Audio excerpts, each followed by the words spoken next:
As the nights grow longer and the chill sets in, we find ourselves approaching a holiday filled with costumes, candy, shadows, and even shadow foxes.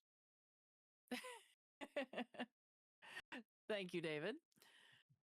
Halloween isn't just about ghosts and goblins. Its roots stretch back centuries across cultures, carrying stories of spirits, ancestors, and the supernatural. And tonight, we invite you to wander with us into a tapestry of ritual, memory, and the unseen. Because, yes, they're still here.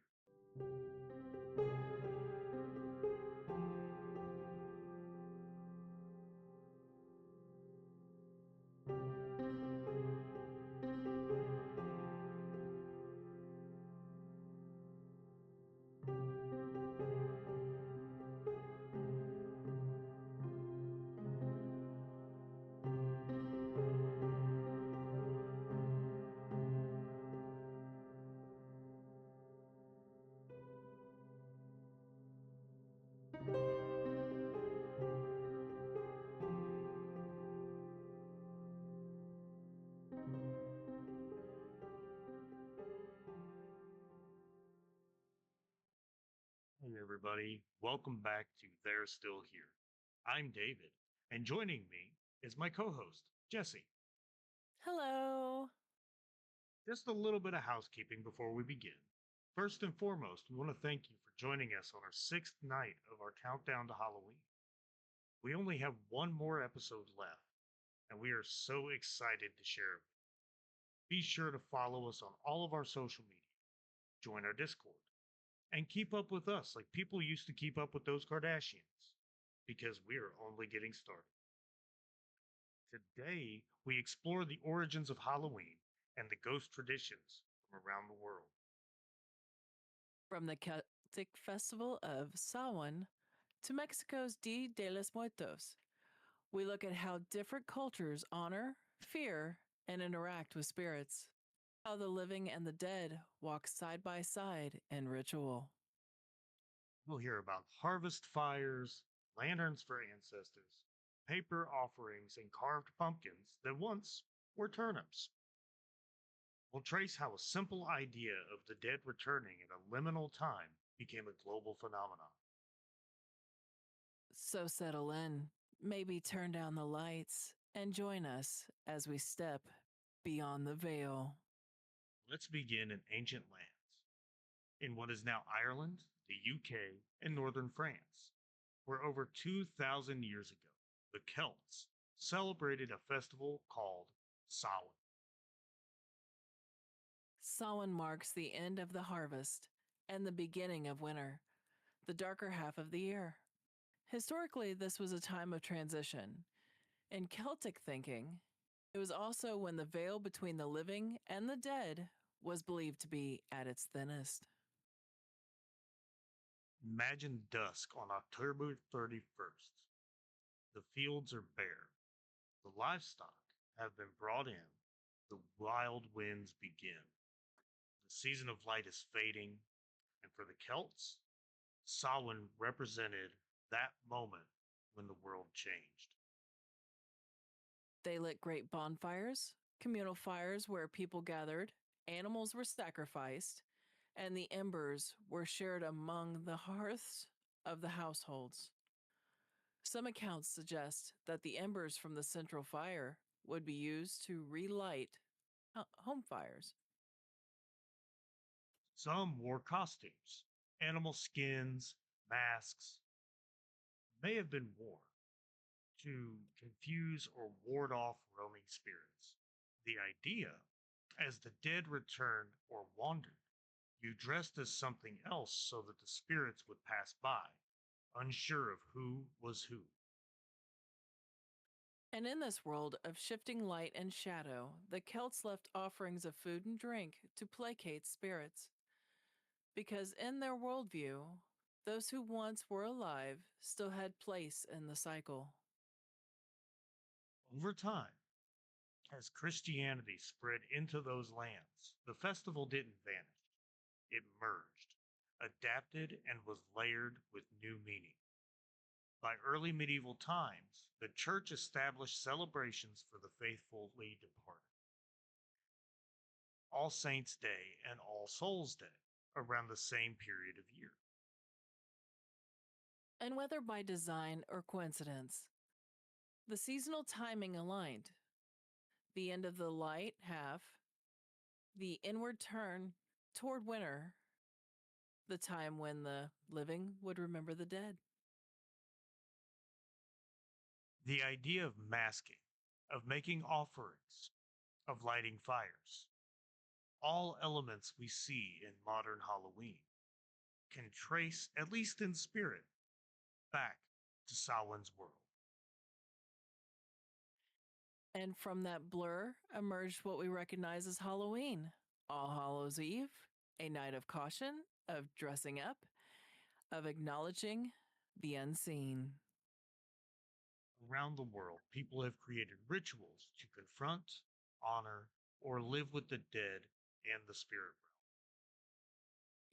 realm. Let's begin in Mexico with Dia de los Muertos.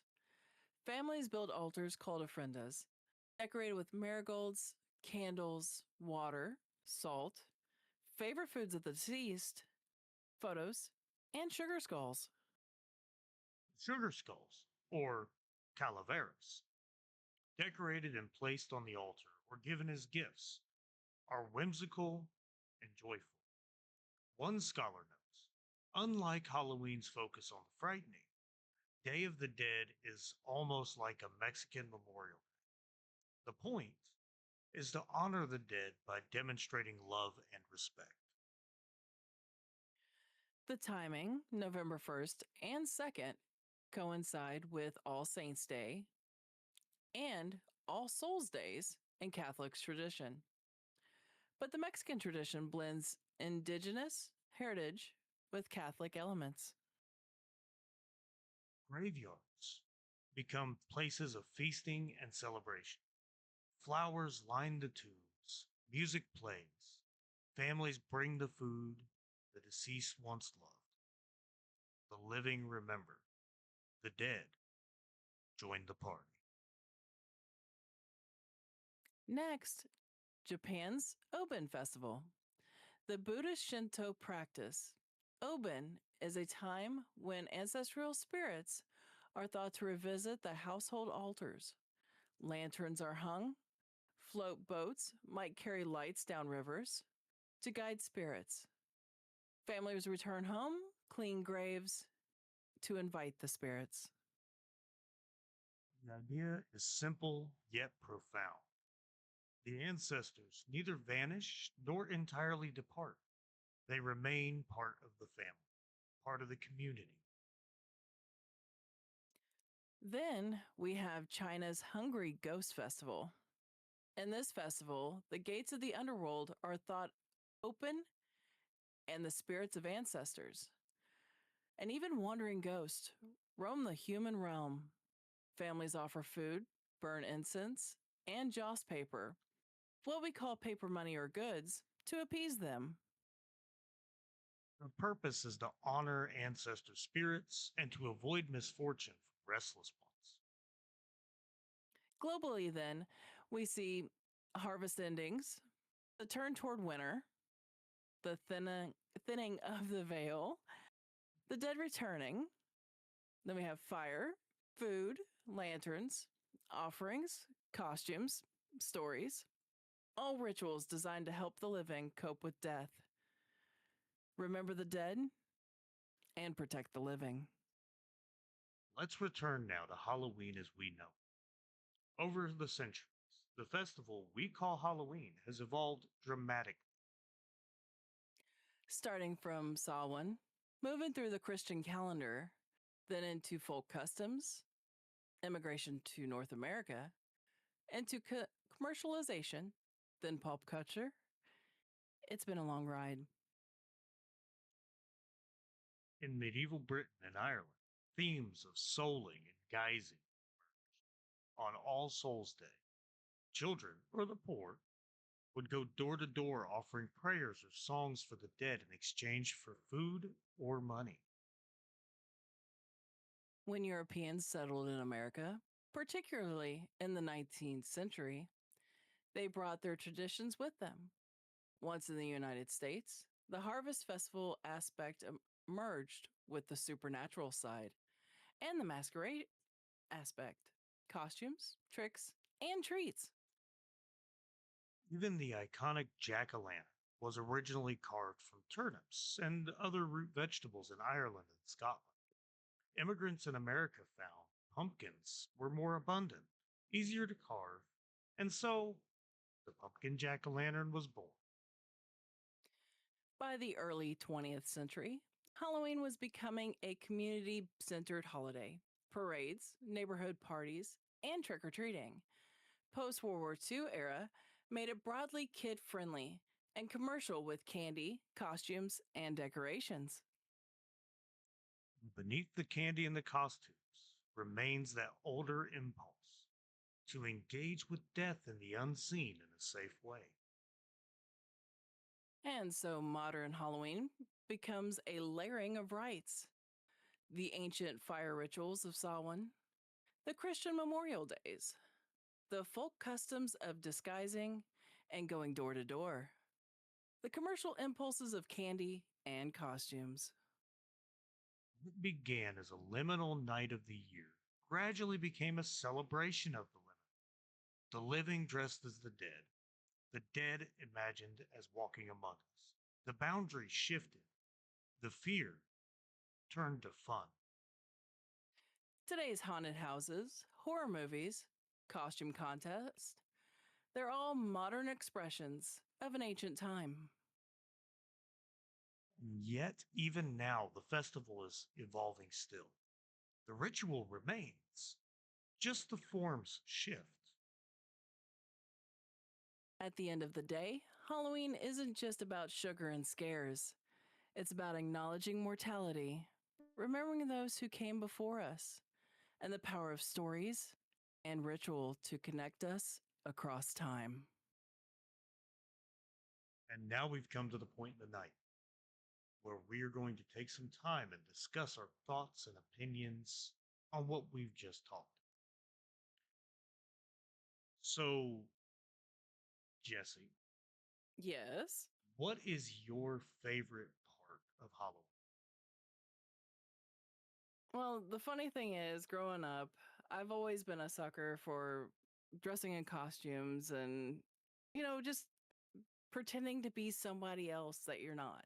Whenever Halloween rolled around, it was always your opportunity to like go out and act like the character that you're dressed as or just go out to have some fun and see. I mean, the other thing I like to do is also see what other people dress up as. I've always loved seeing the costume changes from now until like since I was younger. It's pretty impressive how much just the like we were talking about the commercialization of Halloween, how far that's come. But I tell you one thing, kids today got it easy because you remember some of those nightmare-inducing costumes that we had as kids that looked like something a serial killer would have made up. Don't don't date us that hard, man. Oh, come on now. Like the plastic mask looking like a clown and stuff. I mean, The shoot. paper mache. Yes. Oh my gosh. Look, That at least was too funny. I don't know about you, but have you seen pictures of the people from like the 30s with theirs? Like the Dude, people my nightmare great inducing. grandmother's age? Oh my god, that is straight up nightmare fuel. Everything that was made from what they had on hand. And oh my gosh. I could see where one of the mask options for Jason came into play, like the burlap sack. Oh yeah, definitely. You know, and It was one of those that's moments of, whew, I'm good.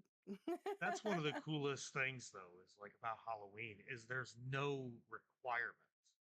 You don't True. have to go buy a super expensive costume. Like a few years ago, I dressed up as a zombie apocalypse survivor because I got super into the Walking Dead Yes, because I'm I do weird remember like that. that. Yeah, I got super into it, man. I had a surgery and I was laid up, and I was like, you know what? I'm gonna watch it. not a great time to start watching that show, by the way. I mean, And it I was about to opened, say again, right? holy mackerel. And, but, like for me, my favorite part of Halloween, yeah, I enjoy dressing up, right? But my favorite part was always handing out the candy. Like, Oh, yes. I I always never love understood it. seeing that. I never understood it until I became a dad, right? Oh, I believe that. For me, it And was, it's passing out candy to my nieces and my nephew. right. And for me, I like last year at Halloween, this was before my son was. That's what I looked forward to afterward. I looked forward to going home and sitting on my porch and watching these kids walk up in their costumes all excited, twinkle tweet, and I was so happy every time it happened because I saw the smile on their face when I gave them the Snickers bar or whatever it is that I had, Yeah. And and plus, you got it's to think about it. It makes you think about when we were kids. right. Just that And same feeling of, and the magic in the air and just everything that, I mean, it was still the same way as when we were younger. We still had to have our parents check our candy, but yeah. yeah, yeah, and that's a whole thing. So there's for our listeners, there is a podcast out there called Scared All the Time. One of their early episodes was about finding razor blades and drugs and candy. Yep. We're not really going to talk about that here, but if you want to check that episode out from them, I forget what it's called, but just go check out Scared All the Time. They're awesome over there. They're a lot of fun to listen to. So if you're curious about those stories, they got you. Oh, yeah, they got you. And But no, it's one of those things like growing up, because you always heard about everything from, like, well, you always had the horror movies to watch, stuff that was mhm, inspired from, well, as we've talked about in previous stuff, like serial killers and other things, but right, not to dive back into that, but then you've also got ghost stories that would be told around that time, and also local legends would also be one of those big things too that would always suck you in because you'd always wonder, right, is that really true? I mean, is that something that you want to go to on Halloween night to find out? I mean, right. It's like, let's go. Hey, it's Halloween night. I dare you to go knock on that abandoned house's door.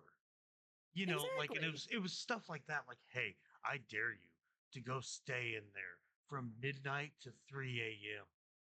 You know, Right. and it just turned out to be like some random dude's barn. Yes. It's like, you know, and every time, like, and you always wonder how much of that stuff was real and how much of it was just there for the fun of it, right? And Truth. Very much sharing true. stories, sharing stories on Halloween is always one of the best times of the night. Oh, Whether you're 100%. whether you're sitting with friends or family, it doesn't really matter. If you're sitting there and you're sharing stories and this folklore, even if it's family folk or if it's, just talking about the family, it's just like with Christmas, right? Yes. Like just sitting around with everybody, whether it's by a Christmas tree or by a, nighttime fire, swapping those ghost stories. It's all about bringing that community together, like we brought up in here. Oh, 100%. We're connecting with everything before us and after us by sharing these stories and by being a part of this moment, right? Yes. And I love that. And I remember when I was a kid, one of the things that I remember that I absolutely loved on Halloween. I don't remember what I dressed up as that year. I always seemed to want to be like the Grim Reaper. I never knew why. I think it was because it was the easiest thing. I just threw on a cloak and covered my face. You know, It cracks me up that you said that. When I was in grade school, my mom actually helped me with my costume, and I did dress as the Grim Reaper. She let me I use the broom handle, and she made my scythe with cardboard and aluminum foil. Nice. See, we found my scythe at I think it was the Salvation Army, Oh, nice. and it was in like a nickel bin or something back. But Oh, like I heck yeah. remember, I remember I did that, and we went. We always went to the same neighborhood to Mm, trick or treat, right? And it's because my mom knew people over there, right? And we went over to this old lady's house. I don't remember who she was. I can't remember for life, but she always gave us popcorn balls. yes. Oh my gosh, And those things were so amazing. if there is anybody that doesn't know what a popcorn ball is, they are just a ball of like it's almost like just plain popcorn with like just sugar glaze on it. Hmm. It's That's so all it freaking was. good. It's It just was that's like all it it was is. candied popcorn. Yeah, basically. And it's just a big ball that when you tried to bite into it, it broke your teeth. It was great. Well, it depends on how much sugary coating was on Oh, it. Some of them she would just used you'd bite she into used it, it would all just of fall it. apart. She used She all used of it. she used all of it. That's But fantastic. it was so delicious. And but I remember we used to go over there every year. And like that's just a memory for me that just sits with me, right? That's a core memory because I remember I was always so excited to get that random, you know, That everlasting popcorn. gobstopper of popcorn. Oh, Okay. right. You are not wrong, dude. Oh my gosh. Like there was just certain like my favorite thing is other than we would always have candy to give out to people when I was growing up was also my mom would make homemade candies too Mm, from around that time. And it yeah. would either be like things from chocolate covered pretzels to oh my gosh, it's whatever she was feeling like. One of my favorite things my grandmother would always make is hard rock candy. Oh, And she knew my favorite flavor was cinnamon and she would make it all the time. It didn't matter what the season was or what the holiday, but most of the time it was Halloween and Christmas. We'd nice. have her place smelling like cinnamon so strong. See, I've Every never time been I a have that candy, it always makes me think of her. oh yeah, I'm sure. Well, it's kind of like every time I see popcorn balls because popcorn balls are starting to show up in the grocery store. Yes, I've seen that, and I was kind of Yeah, excited. and every time I see it, I think about buying one, but I'm like, I know it's not going to be the same, Yeah, right? Because that's the only heartbreak. there's always something, right? Like it's just it's not sweet enough, or 100%. it's too sweet, or it's not the everlasting gobstopper. Yes. So I'm not going to get shot through the roof of a chocolate factory for eating it. Like Well, you're not wrong. a I'll little tell you Willy one. Wonka reference. You'll laugh at this, but one of my all-time favorite things since I've gotten older is instead of just getting straight up candy, even though I do have a soft spot for candy corn, and there's these new Sour Patch Kids that are apples. They're called Harvest Mm, Apple, which are phenomenal candies. But one of my favorite things to still get is apples and caramel. Just cut oh, up apples and dip yes. them in like warm caramel. That right there, Yes. oh It's yes, just, heaven. well, see, I'm one of those people. I love candy corn. And yes, come for me.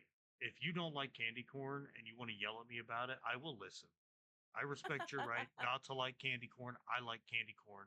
Call me a basic white Exactly. bitch, whatever you want to call me. I love it. And Okay. yes, I mean he might be like me with the candy corn, but I will definitely go for a pumpkin spice latte. I won't lie, I'm down for Look, that. I have had one of those and it did not make me want to dress like Han Solo. Okay. Like I I'm good. know. But no, Oh like my gosh, the memes. it's not like pumpkin spice is not bad, right? But I I love just pumpkin, apples. I actually prefer apple cider when it comes down to a lot of drinks. well see, I'm a sucker for apple. I grew up with a pumpkin allergy in my family. So like all of our pumpkin stuff ended up being squash or sweet potato or something different, right? Hey, Or you it was can't go fake wrong with sweet pumpkin, potatoes. Oh right? my gosh. But it's like, Yeah. yeah, like so we didn't even carve pumpkins when I was a kid because of that. I didn't carve my first pumpkin until I was 29. Oh, wow. Yeah, and I did terribly. Like I will see if I can find the picture, and I'll try Oh, to please post it do. on the show or something. And Please do. it's just god awful. Like it would scare off any ghost. That was my favorite thing about growing up is my mom, she was all about it. We would always get pumpkins and carve them or do anything else like that. I mean, that was our big thing almost every year.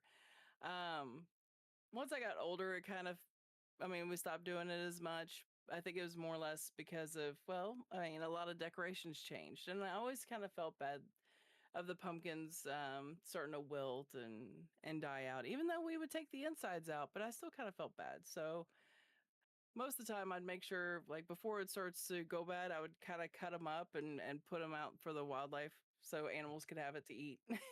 I'm trying to remember. There was a thing. Because Uh, I wouldn't spray them or nothing because I wanted to make sure that it was still good for like if a squirrel wanted to eat on it or something like that, they could and didn't have to fear for it. here we go.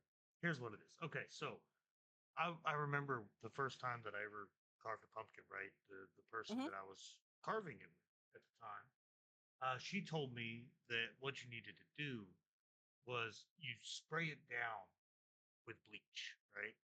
Yeah, And then you and coat make them last all longer. of coat all of the cut surfaces with Vaseline. Yes. And I didn't do that, full Oh disclosure. no. And it just wilted within like 3 days because that was last year.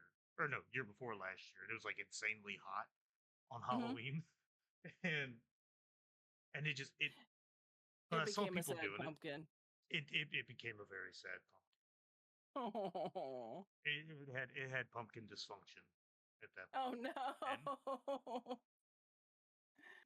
That's never But good. But a bump. and so, but yeah, I mean, I grew up the house that I grew up in. We were always more Christmas focused, right? My Yeah. mom loved Christmas, and so we all loved Christmas, right? Because it made her really. But Yeah. just as I got older, it became I started really feeling how much I enjoyed Halloween, and I thought at one point, well, I want to dress up, I want to do this, I want to do that, but in reality, I just want to sit on my porch and hand out little bags of happiness, right? Hmm. I just I want to give, all the kids that go out on Halloween that same happiness that I got from it as a kid. Yeah. I don't blame you. And it's like, kind of like we brought up here, it's all about, engaging with, death and ghosts and spirits and spookiness, but safely. Yes. And I love it. Like Halloween is by far my favorite holiday. And the really cool thing about it is, you have so everybody has a Halloween movie or a Christmas movie or whatever, right? What Hmm. is yours? Oh, let's see. You're gonna laugh, but I'm normally sure. every year, around Halloween, I always try to make sure that I at least watch Friday the 13th, That's fair. the original. It's one of those things that it's the one I grew up watching, and it was always on every year, so it just became a thing that I just kind of stuck with. Um, but yeah, normally it's a lot of horror stuff. Like we're always watching horror movies coming up to Halloween. I mean, that's the one thing that gets you stoked and excited for it. Even though I do have a soft spot for horror movies, so I can't say nothing. I watch it all year round. But yeah, when it comes down to Halloween, it's usually Friday the 13th is when I try to get in while I can. Oh. See, What about you? well, real quick before we get into that, did you Yeah. know Friday the 13th was not the original name of that movie? I can't remember what it was exactly. It was It like was what? it was called A Long Night at Camp Blood. See, I knew it was Camp Blood. I just couldn't remember what the beginning part was. I always That thought was that the was original fascinating. name. And my go-to Halloween movie is gonna sound way too on the nose. Okay. It's the Halloween series. Oh yeah, you can't go Michael wrong with those either. Myers. Well, and it takes place at Halloween, True. right? And it's like so it's just the perfect timing for that. And then on top of that, it's my favorite slasher. Well, you can't Is forget Nightmare on Elm Street either. Yeah, Nightmare on Elm Street's really good, but personally, I'm not as big of a fan. You know, when I was younger, Freddy was more my one of my favorites. Mhm. But honestly, when it comes down to it, growing up, it's like Jason and Freddy kind of are tied neck and neck for me. Like, Right. it's just I have a soft spot for both characters. That's the reason why I absolutely loved, even though it's such a B movie, pretty much. Freddy versus Jason. Yeah. Oh, I love that. Yeah. It makes me laugh so much. I mean, I know it's supposed to be scary and it's horror, but it cracks me up to no end because I I'm just think like, it's I think it's it's actually great. listed as a comedy. I think. It's got comedy in it, but yeah, it's also horror because of it's a slasher movie. But it's just the little antics that they use. That's what makes me laugh the most, and I love it.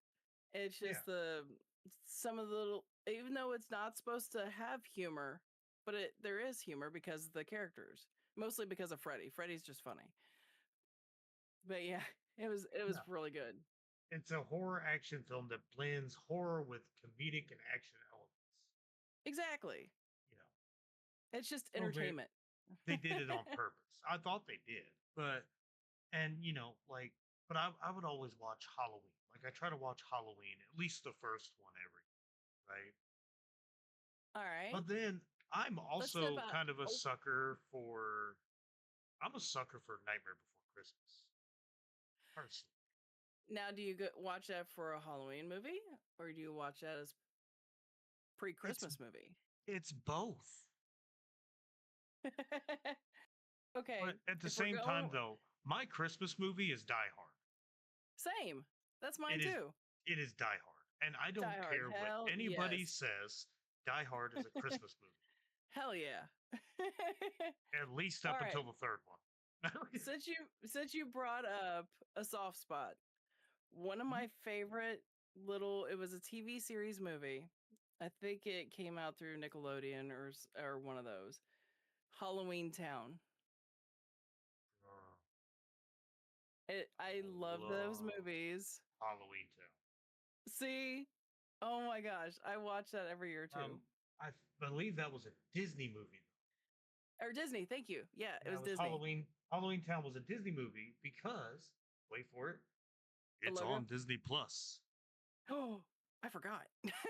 Yes. I was like, I could because I know some of the characters have been in both sides of that Yeah. spectrum, but Well, I was back just like, then, but yeah, that was Halloween Towns what? will always have a soft spot in my heart. It was what, 98, I think is when the first one came out. I think so. Yeah, 90. And it's like, and then you've obviously got, Hocus Pocus, Oh you hell know, yeah! the Sanderson sisters, and I Which loved, apparently they're working on a third one. are they? Yep.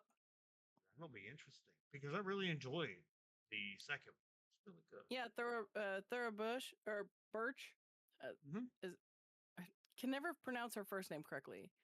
But she will be in the third one. Yeah, I read about it, and I'm hoping it's true. So,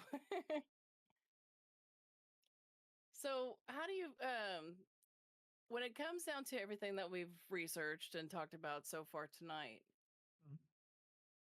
which historic aspect surprised you the most? Oh, I'll be honest. I mean, I think the thing that really got me was about the Omen Festival, right? Because I never really knew a whole lot about that until this, right? Really the Asian culture, I don't know a whole lot about, right? So learning about that and learning about the Hungry Ghost Festival, those were a lot of fun for me. Yeah, they're both really, really neat to look up and just to find out about what they do for their season. And Yeah, how about you? that was really cool. Actually, both of those for me because when growing up, I knew about Samhain and I knew about Dia de los Muertos because the funny thing is I had a pen pal that was actually in Mexico Oh, whenever I was in school. I had a pen pal in And Russia. yeah, it was in my Spanish class. Oh, So whenever it came down, and that's the reason why I apologize to my old high school teacher about me butchering what I've been saying tonight. I yeah. apologize. Um, but it was really neat. He would tell me all about when it was Day of the Dead Mhm. and would actually send me stuff from it, like sugar skulls and a few other trinkets and stuff. And it was very, very cool to learn. Especially from someone who celebrates it, and yeah, just to see pictures and just everything that they did with their family, it's very heartwarming. It really is Yeah. because they're celebrating their past relatives, and Wow. it's awesome. Yeah, it really is. And and Hmm. by the way, do you happen to remember his first name? Now, off the top of my head, no, it's Okay. been a long time, man. Well, if you remember Jesse as your pen pal, right? Send us a message here at PPRG, right, on our Facebook page or something. And also, just going to throw this out there, Nadia, if you're listening and you hear this, be sure to reach out to me and say hi. We haven't talked in a long time. Oh, she was an awesome pen pal. It was in my history class, my world history class, and we set up a Gmail account specifically for that, so that we could talk to them because they were learning English, they were learning American history while we were in the process of learning Russian history. Right? It was just the way that it lined out, and so we set up pen pals. So yeah, yeah, just gonna You know what's throw that funny out there to the world. for us with What's the that? pen pals? We Hmm. actually wrote letters. See, we did emails because we weren't allowed to do letters because they're like, well, if you give them your address, right? Well, And it it's just like, came from the school. Went from yeah, the school to their school. yeah, That's how that worked for us. they didn't want to do that. And plus, you're a lot younger than me. Not a Huh. lot younger. We mostly the only option we had was letters. I mean, I still remember having to get off the computer so my mom could use the phone. Oh dear Lord. And we have dated ourselves. Yeah. Wow. Thanks, David. You're welcome, Jesse, aka Shadow Fox. I feel the love right here. It's, it's always the way that it works, ain't it? You pretty much you're not wrong, which makes me laugh.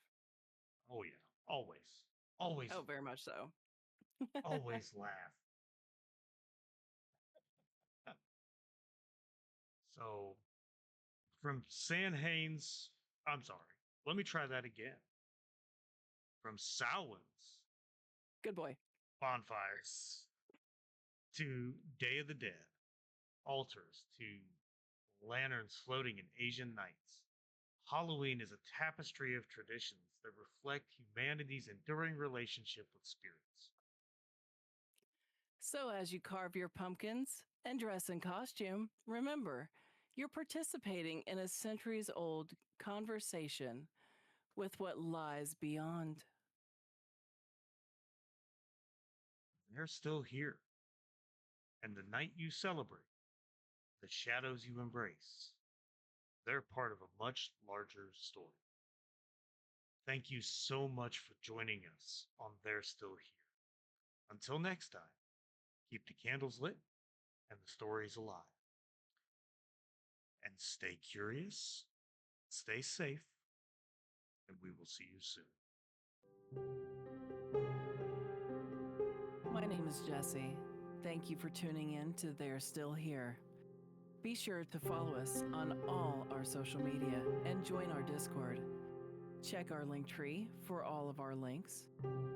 Our theme is SCP X7X, 6th Floor by Kevin MacLeod.